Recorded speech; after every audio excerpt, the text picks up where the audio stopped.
Hello and welcome to the Pete Braley Show. I'm your host, Pete Braley. It's great to be back with you. This is show number 2. I want to thank everybody who checked out our first show, and if you didn't have a chance to see it, you can find it on our YouTube page, The Pete Braley Show.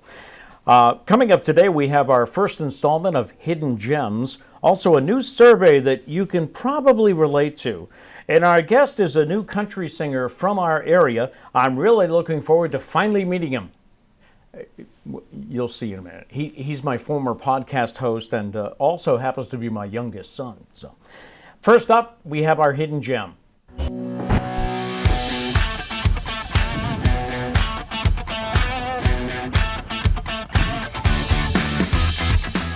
A hidden gem on this show is something that you may or may not know about in our area, or it may be something you've heard about but you've never visited. Today we spotlight the Fort Taber Fort Rodman Military Museum. It opened in 2004 and they started with a small collection of photographs and a few things on display. Since then they have grown tremendously and they've had to build a new addition to showcase all of their items. The annual visitor rate I read on their website, it's over 8,500 people. It's been described as the biggest little military museum in the country by former Mayor Scott Lang. They have many artifacts along with old uniforms, some weapons. They also have pictures and bios of local servicemen and women. The museum is open Wednesday through Sunday from 1 to 4 and is only closed for Thanksgiving, Christmas, New Year's, and Easter. You can check out their website at forttaber.org. And also remember, if you think there's something we should highlight in a future Hidden Gem feature, let me know. You can email me at thepetebraleyshow@gmail.com or message me on Facebook. He was my co-host for 2 years on the podcast version of The Pete Braley Show, but I've known him longer than that. As I used to say every day, he was the show creator, the producer, the director, and the all-around great guy. That's the most important. My son, Matt. That's the most important title at the end. Yeah. Welcome. Nice to meet you. All right. Yeah. We've taken some of your ideas for the podcast. I see. Kind of put them on the set here. Yeah, so. I'm not getting paid royalties. I don't know who I have to talk to about that. Some of these were my ideas. You stole them. Shouldn't have brought that up. Yeah. Shouldn't have brought that up. I want to talk to your manager. Now, you're known professionally as Hunter Braley. Yes. To me and your siblings, you're Matt. Yes. Or Maddie. Yep. So only my siblings to Maddie. Nobody else. Nobody else should call me that. What do I call you? All around great guy. Permanently. Permanently. That's what you should always refer to me as. But just so everybody knows, Hunter is your middle name. It's my middle name. So it's not like a And why did you decide to use that professionally? Everyone told me it was more country. But also, truth be told, when I started out doing this, which, I mean, I wasn't great back then. I'm sure you can attest to that. When you start out, you're a little embarrassed by it. So I think it was my I don't know, your way of to hide on the internet, which is pretty much impossible to do nowadays. Everyone finds everything. But yeah, so that was the original point. And then people said it was more country, so we just stuck with it. Yeah. How did you, you grew up in the area. You're New England, you got your Red Sox hat on. Yep. You still love the Patriots. I got to give it to you. Yeah. Yeah, it's an emotional roller coaster right now, but yeah. How'd you get interested in country music? I think it might have actually been my brother, your son, Doug, moving to Virginia, which is pretty south. It's not completely south, but it's pretty south. And he started listening to country music. So I think then we started listening to country music. True. And I don't know, I really fell in love with it, fell in love with the storytelling of it. I often joke around that I used to work for WMYS, which switched to a country format in 1989. And we were all like, oh, what is that? I got to play country? Ooh. And now it's my favorite music. So. Yeah. We really only listened to radio pop, like the top 40 is what I feel like we kind of listened to growing up. Obviously you had, your throwback tunes, the Beatles always and stuff like that. But, Fleetwood Mac. But yeah, so yeah, it wasn't until I would say high school.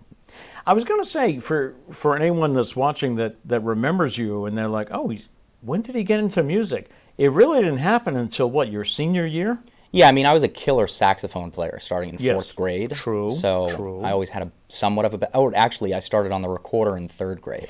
So that's when my music career officially Hot Cross started. Buns? Is that and My Heart Will Go On. I don't really know how those became the two staples of at least our school system. It was only hot Very crust. different songs. It was only hot crust buns until they came out with the Titanic movie. Yeah, but it's just like so strange. Like you play Hot Cross Buns, all the parents are falling asleep, and then you hit this really emotional ballad on the recorder, which I mean just butchers everyone's love of the song because it's the recorder. But yeah, How would you describe yourself? Singer, songwriter, country singer? I would probably say country singer songwriter. Okay. Is what I would say. Yeah. Right. Yeah. And you write your own stuff. We're going to hear some of your songs do. in a couple of minutes. And when did songwriting become a thing? Well, so actually, to finish the answer from before, so I started playing guitar. I started messing around on the guitar like probably my sophomore year of high school, and I remember learning how to play Wagon Wheel. That was like the first song I learned how to play and sing at the same time, and I don't know, I just fell in love with the process of that, being able to do both, and it was, I mean, once you start learning how to play songs, you're like, I can write a song, and then you write a song about like a rubber duck, and you're like, well, maybe I don't have it, but no. Then I actually don't remember what my first song was about. It wasn't about a rubber duck. Maybe that's the next one, but yeah, no, probably like freshman year of college is when I probably started actually writing songs. They were still kind of bad, but you know. I know you've talked about how there are songs that are never going to see the light of day. Yeah, there's songs no one will ever hear besides me. Yeah, for sure. There's probably like an audio file somewhere of them, and then inevitably when I get hacked at some point, because everyone gets hacked That's nowadays, true, it'll get yeah. leaked. I won't have nudes leaked. I'll have my bad songs leaked. How many have you written? You've got 4 that you've released. Is that right? Yeah, 4 that anyone can listen to now that are out publicly. Total that I have written, like completed, probably around like 30, but I don't even know. And do you have a lot of, I mean, I know country music, you think about breakup, you know, a breakup in a country song? Wow. Wow. Strange. Yeah. Do you have one avenue you always go down, or do you try to spread it around, or? Yeah, I don't think I consciously choose to spread it around. I just think it just happens. It happens through phases of life. So like, you know, I went through a darker period of time. So I wrote, you know, like songs about mental health. I'll play one of those today. I've written breakup songs. I went through a breakup, you know, so I wrote breakup songs. I'm in a stage of life now where I'm writing some love songs. Uh-huh. Happy songs, what? No, I do like sad songs, though, I have to say. Those are my favorite to write. Do we need to warn your girlfriend? Are you like Taylor Swift? I mean, are you going to write a song about her? Or? I don't think I have the level of like clout yet where I can be like, watch out, or everyone's going to hear it. Right now it's like, watch out, or like 30 people might know about you. Aren't they saying something like Travis Kelce I saw a he's gotta meme, watch something about the two of them walking, and the meme, I think, said, welcome to Taylor Swift's next hit song, you know, her relationship. Hey, hopefully not, you know? I think maybe she has a song in the future about like the one I don't have to write a song about. Yeah. Or like I can write a good song about you. Like those titles, those would be cool. I remember when I was younger, you may not even know about this, I used to write lyrics. When I was bored in school, I used to write lyrics in I think it was English class. Yep. But I never wrote lyrics and music, you know, but you write both. You probably did though, without realizing it. There was Maybe probably had a tune in my there's head. always a rhythm to how words are spoken, and I think Okay. that's where things start sometimes. How is there one answer to No. how do you write a song? No, that's always like, because I'm obsessed, so I watch like interviews with everyone, songwriters and stuff. That's always like the number one question, and every answer is different. It's like a different weapon. Like, you know, some do always start with lyrics, some do always start with melody, but most I would say it's a mix of both. Sometimes you have a good melody and you got to figure out words to fit it. Sometimes you have a phrase that you really want to write a song about, and you end up like Messing with Time was all, which I'll play in a little bit, was all melody. Like I had the guitar part that I wanted to do, and so everything just sort of came from that. But then there's other songs that, like Fine, which you'll hear in a little bit, that started with the phrase, just one phrase, the first phrase of the chorus. Yeah. I know, I think there's a story about how when Paul McCartney wrote Yesterday, the original lyrics were scrambled eggs. Right. That's all they had. And you think the words of that song are so powerful, but he had the music first, and he Exactly, just yeah. sang scrambled eggs over Yeah, I think it. it's a different process. I think sometimes you walk in and you just want to write a song, and I think maybe sometimes that might lean more to writing melody first because you want to write a song that feels like this. And then other times you're like, I really want to write a song about scrambled eggs. I'm just passionate about it, and I want to. So you walk in and you write a song about scrambled eggs.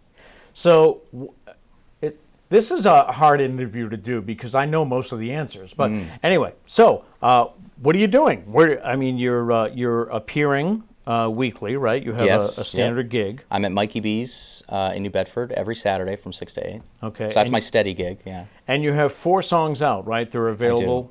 Everywhere music is able to listen to. They're already there. Yeah. Yeah. Except for like a hard copy. I'm sorry to my hard copy enthusiasts. That'll come one day.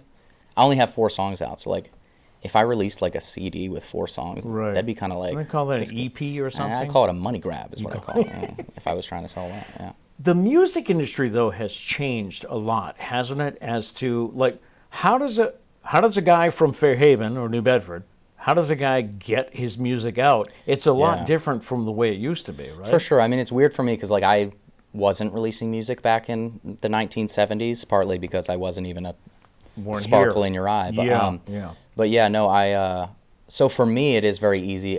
I know sort of like as a consumer growing up how it's changed.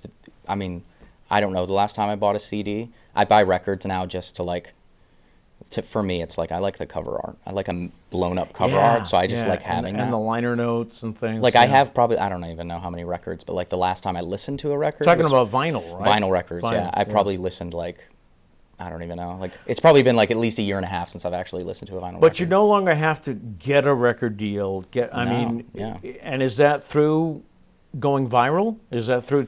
Because Yeah. there have been a lot of people who have been successful once they were discovered on TikTok. I think the biggest change is that there's multiple ways to do it now. I mean, I know people that don't go viral. They just have like a small, dedicated fan base that, you know, it's not all about money, but they buy stuff every year and that's what pays their bills. I know people that have gone viral and that's what pays their bills. There's a lot of different ways to make money in it. So I think that's what it is. There's no more gatekeepers, I think is what it is when it comes to like the record labels and stuff like that. And I think what's interesting is you're not making money by selling records, you know, like a million selling record or anything. Right. It's actually broken down into, with every download, you get a Yeah. percentage and things like that. It's a little rough now just because every streaming platform has a different like price per stream that they pay you. Okay. And it's a little there's sort of a conflict now because like places like Spotify don't pay as much. So it's still early in terms of like this world of music, so we'll see what happens. I know there's a lot of songwriters like fighting for better pay in terms of that. But yeah, it's not like selling hard copies. Right. Yeah. Do you want to say we had, I had a lot of fun, hope you did too, on the podcast. No, I did. I had a blast. I do miss it. There's definitely days when I miss it. Yeah, we did. We started out doing a daily podcast, the Pete Braley Show. In fact, he was the one that developed logos and stuff Yep. and all that. You just showing that. I got to talk to somebody. I think I should earn some money for that. I bought that sticker. So. And by the way, there were quite a few mornings when I would put the thing on wrong, and I do the whole show like this. I would say there's more shows when you did that than you actually had it the right way. Okay. Yeah. But no, we had some fun. We had Yeah, it was a a blast. Foodie Friday feature where we tried things like the McDonald's McRib, and we were not fans of the Shamrock Shake. No, never will be. I do miss that segment because it gave us a super dumb excuse to go get takeout. Yes, Yeah. that's true. Because even if we were getting a Shamrock Shake, we were like, well, while I'm here, you know. We had people suggesting things. We tried Thai food that I had never Yeah. tried before, and it was pretty good. It was good, yeah. Yeah, so Right. we had a lot of fun with that. Sushi was the biggest one, and Yes. now our family's like a massive sushi fan. This is true. Yeah. This is true. But what happened was he just got busy with his music, and by the time you finished your daily It was a lot of work. I mean, we were a two-man show trying to Right. run like a network network. quality, Yeah. Which I think we hit the quality part. I think so. I really was proud of what the show became. I think that's what made it. shows on tough to- YouTube if you want to Yeah, check you it can go out. check all the old Yeah, shows. Yeah. with our Halloween costumes Oh, and yeah. our football jerseys on Friday and all. Oh, and Funky Shirt Friday. In Yep. the summer, I had all my Hawaiian shirts. That's one I never got a chance to participate in. And actually, I have a funky shirt now. We got to bring it back. Yeah, I guess. You'll have to have me as another guest sometime, strictly wearing funky shirts. So, where do we find out more info about you? Where do we find your music and stuff? Social media would be the best place. Instagram, TikTok, and Facebook are my most active. So follow me on all those. And yeah, my music's out everywhere. And I also have a website, hunterbraley.com. You can check stuff out. Yeah. Okay, hunterbraley.com. All right, ready to play some songs? Let's do it. All right. Yeah, so that song is about sort of a dark-ish time I was going through with, anxiety and depression, and I felt like it was the first time I could really write those feelings authentically and also in, I don't know, a form that I was really proud of.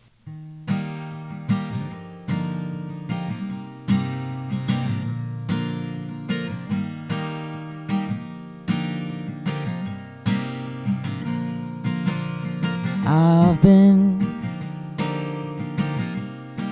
having one of those days for something like 2 years now. And I've been trying to just go through the motions, but the motions is something I just can't get down. It's kinda like a foggy haze, I don't need much these days, except if a couple things come to mind. I wanna drink whiskey for all the right reasons, instead of drinking and drowning out the demons. Just a couple buddies on a Friday night in a rundown bar, instead of stuck in my mind. Open my eyes on a hot summer morning and jump out of bed instead of wishing it was pouring. Know that healing always takes a bit of time. I just count down the days until all I'm feeling is fine.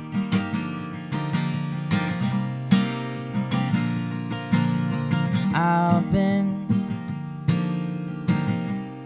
taking in a little sunlight to break through all the fog that's been clouding my head. And I've been spending every last penny on self-help books that tell me to just make my bed. Yeah, my therapist tells me just about every time, this ain't just a thing you go and fix in a night. And I know she's right, but I'm tired of waiting to drink whiskey for all the right reasons, instead of drinking and drowning out the demons.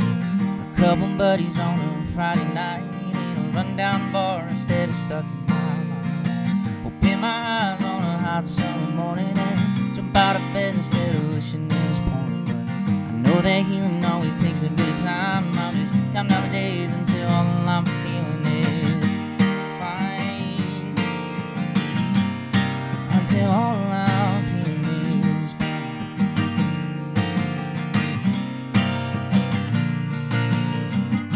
I'm not trying to numb anything, I just don't wanna hear you feel the same. That's some kind of cure that you've been told. Cause I'm not looking to feel all ecstatic, a jump like that would take some sort of magic. So I'll just settle for the middle of the road.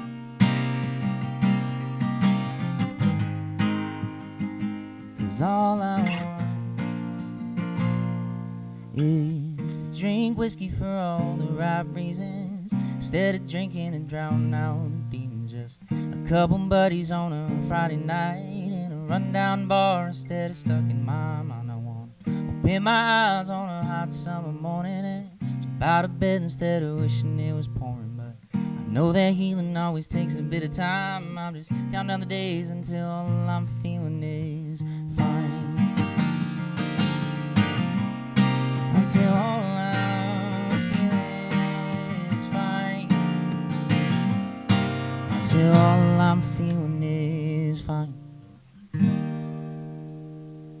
All right.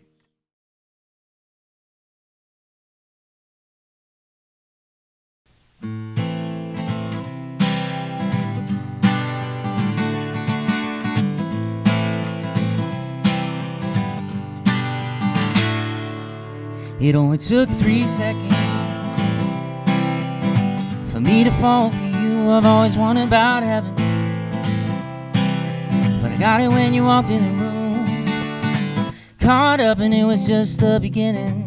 There's one thing that keeps my head spinning. I don't get how you do what you do, with the clock works different with you. It's like you're messing with time, you got me going insane. Mess with my heart like you mess with my brain. It don't add up the way you're making me feel. Last time I checked, time travel ain't real. When I'm with you, time flies right by. When you're gone, no matter how hard I try, I can't explain it. But feels like ages and I just can't take it. It ain't fine, it's like you're messing with time. It's like you're messing with time. Don't think it's anything new. Cause I remember we were both 17, your mama lost her cool. Cause you were always late when you were hanging with me. We were caught up in the moment, just living. She called up and man, was she living? Guess you really didn't know it was you, just doing the things that you do. You're always messing with the time, you got me going insane. Messing my heart like you messing my brain. Don't add up the way you're making me feel. Last time I checked, time travel ain't real. When I'm with you, time flies right by. When you're gone, no matter how hard I try, I can't explain it. It feels like ages and I just can't take it.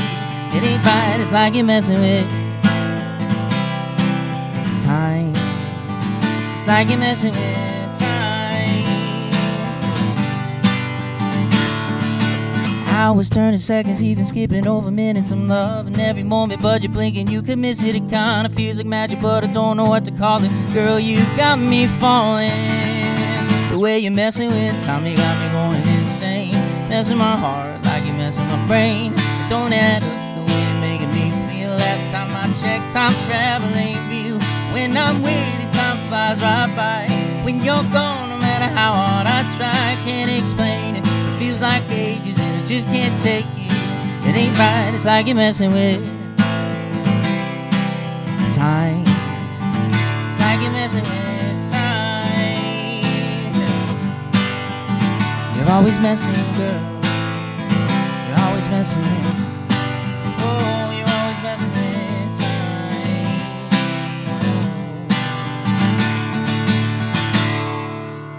Time.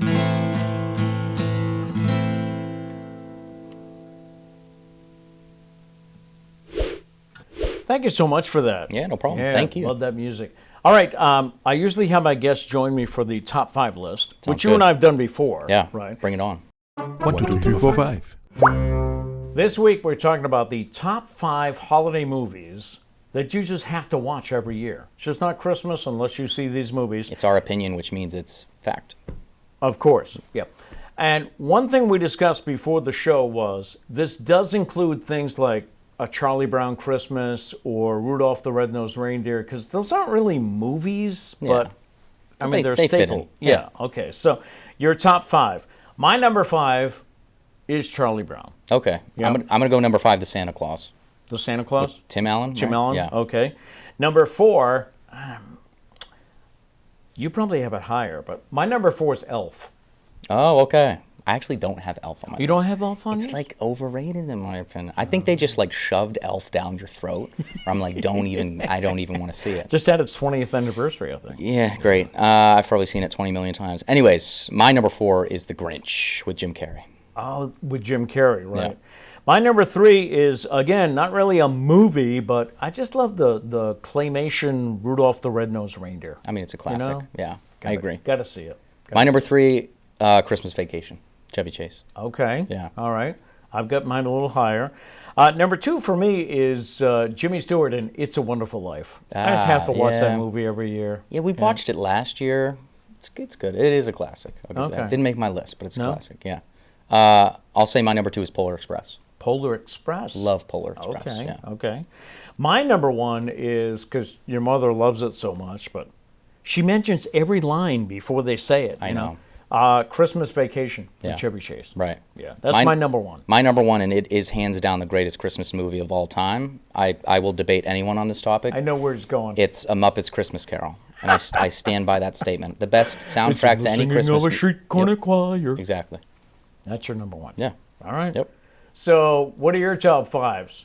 Think about them, and I hope you get a chance to watch them soon. Yes. That'll do it for this episode. Thank you so much for checking us out, and thank you for being Thank you for having the me. guest this week. It was great All right. meeting you.